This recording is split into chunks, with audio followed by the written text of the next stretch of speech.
ala alsinati rusulih. Syariat Allah itu keluar dari lisan para nabi, para rasul. Kalau kita, ya tentu Nabi Muhammad SAW, tentu ini harus digarisbawahi. Apa? Sahabat.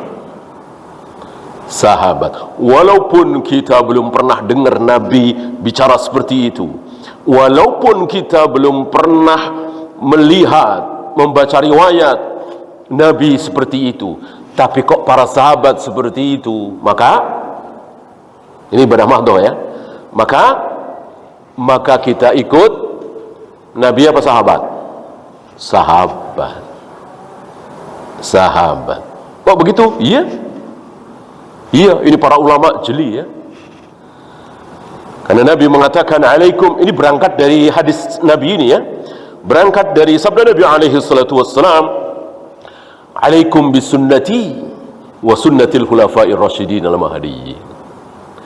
Kalau kita tidak perlu peduli dengan apa kata sahabat, apa perbuatan sahabat, apa yang dilaksanakan oleh para sahabat, barangkali cukup Nabi mengatakan alaikum bisunnati, ikutilah sunnah-sunnahku, titik. Kenapa Nabi menambah wa sunnatil khulafa'ir rasyidin al-mahdiyyin, dan sunnah para sahabatku?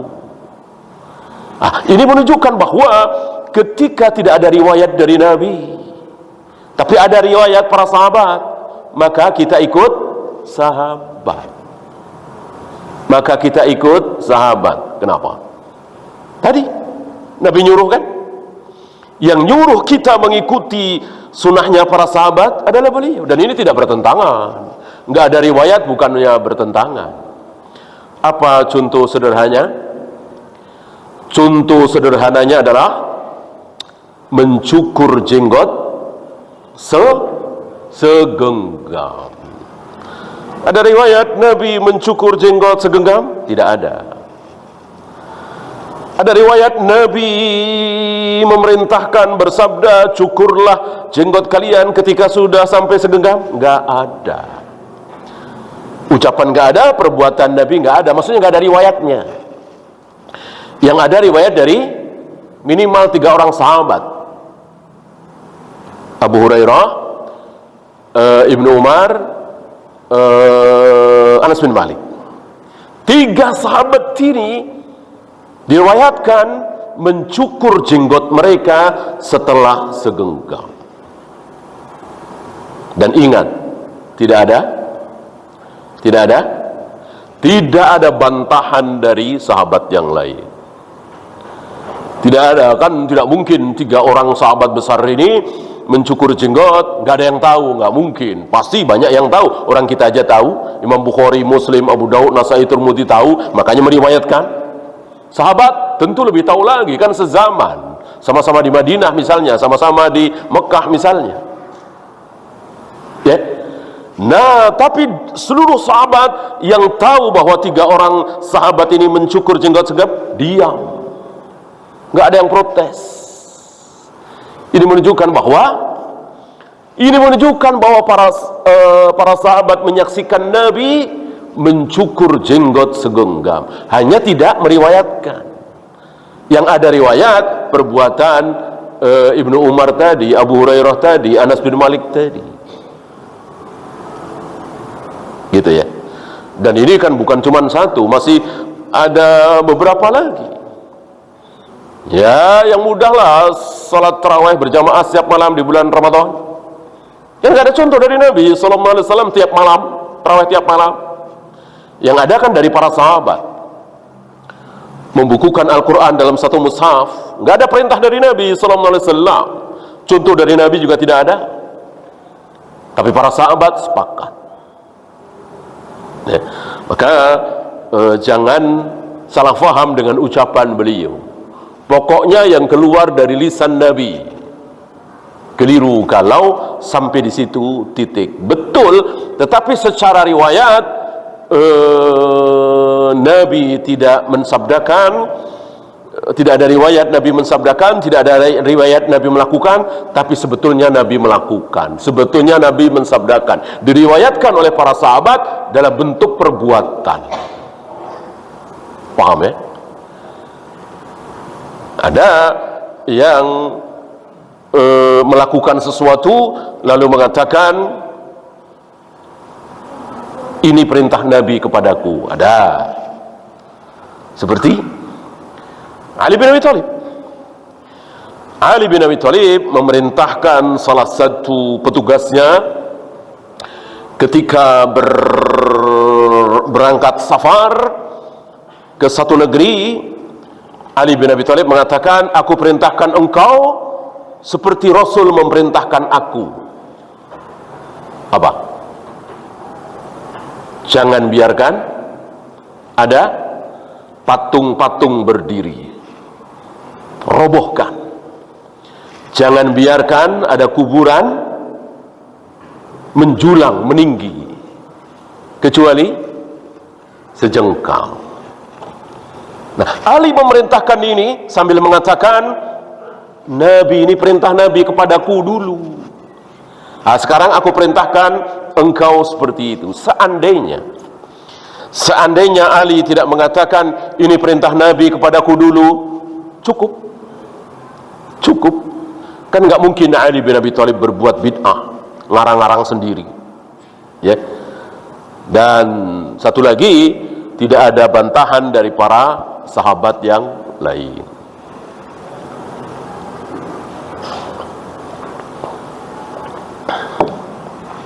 Nah, ada sebagian saudara kita yang mengatakan bahwa Al-Quran dan hadis titik. Al-Quran dan hadis titik. Maka ketika mereka mendengar Ustaz-Ustaz salaf mengatakan Al-Quran wa sunnah ala fahmi sahabah, mereka seolah mengatakan kalau begitu ada tambahan dong. Kalau begitu bukan Al-Quran dan hadis lagi, tapi Al-Quran, hadis dan sahabat. Bukan itu maksudnya.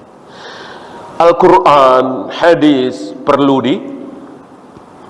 Al-Quran, hadis perlu difahami. Siapa yang memahami Al-Quran dan hadis terbaik, terbenar? Tentu para sahabat. Para sahabat. Manusia-manusia yang paling benar, paling pas, paling tepat dalam memahami dan mempraktekkan Al-Quran dan Sunnah. Itu para sahabat. Maka para tabi'in mengikuti para sahabat, atba'ut tabi'in mengikuti tabi'in, dan begitu seterusnya. Ya.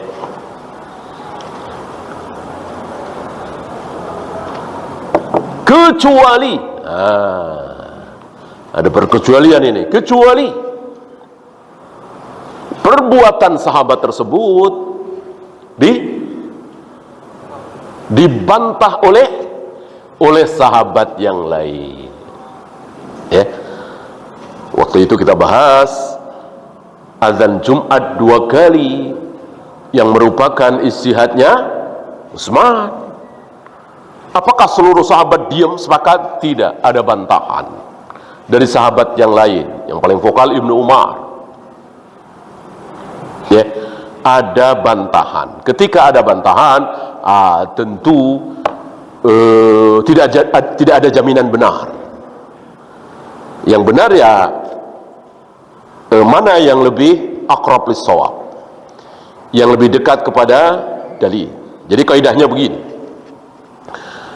Apabila dalam satu permasalahan kok para sahabat itu hanya ada satu pendapat, berarti sepakat ya, satu pendapat kan sepakat, maka haram bagi siapapun membuat pendapat kedua, apalagi ketiga, apalagi keempat. Misalnya para sahabat sepakat untuk membaiat Abu Bakar sepeninggal Nabi SAW, sepakat. Gak ada satupun yang tidak sepakat. Maka haram bagi siapapun untuk berpendapat mengatakan sebetulnya tidak tepat kalau Abu Bakar, yang lebih tepat Umar misalnya, atau Utsman, atau Ali. Haram. Kenapa? Karena para sahabat satu pendapat dalam masalah itu. Para sahabat sepakat untuk mengumpulkan Al-Quran dalam satu mushaf. Kok ada pendapat kedua? Sebetulnya tidak tepat misalnya, maka ini batil. Yang kedua, jika para sahabat dalam sebuah permasalahan ada dua pendapat, maka haram bagi siapapun membikin pendapat ketiga. Cukup dua itu. Kebenaran itu ada di antara satu dari dua itu. Kalau nggak A B, kalau nggak B A, nggak mungkin C. Ya, kecuali para sahabat dalam sebuah permasalahan ada tiga pendapat, A B C, maka di antara tiga itulah benar, nggak mungkin D, dan seterusnya dan seterusnya. Dengan demikian tidak ada gunanya, tidak ada faedahnya ijma setelah sahabat, ya. Atau sebaliknya, perselisihan setelah ijma sahabat, nggak ada gunanya, nggak direken istilahnya, nggak dianggap sama sekali, ya.